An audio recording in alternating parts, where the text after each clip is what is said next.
Hello and welcome to episode 6 of EP Tutorials. النهاردة معانا مدينة هي فعلا اسم على مسمى، وهي مدينة المستقبل أو المستقبل سيتي. أكيد لاحظتوا من الحلقات اللي فاتت إن معظم المناطق الراقية اللي فيها الكومباوندز والفيلل جنبها على طول إسكان اجتماعي أو إسكان شباب.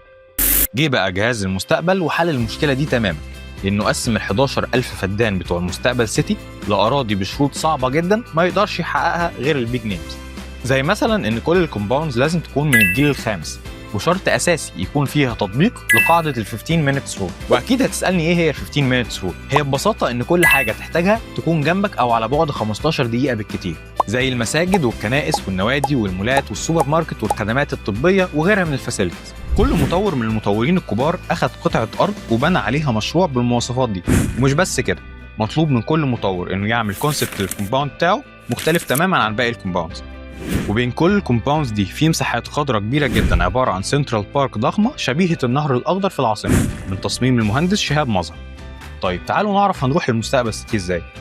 هتلاقيها على يمين التجمع لانها الامتداد الطبيعي ليه، ومن الشمال هنلاقي طريق السويس، ومن الجنوب هنلاقي العاصمه الاداريه الجديده، ومن الشرق هنلاقي الطريق الدائري الاقليمي، ومن الغرب الدائري الاوسطي والتجمع، ومن النص بالظبط بنلاقي محور الامل. ولو شفت الحلقة اللي فاتت هتعرف إن محور الأمل هو واحد من أهم المداخل الرئيسية للعاصمة الإدارية الجديدة.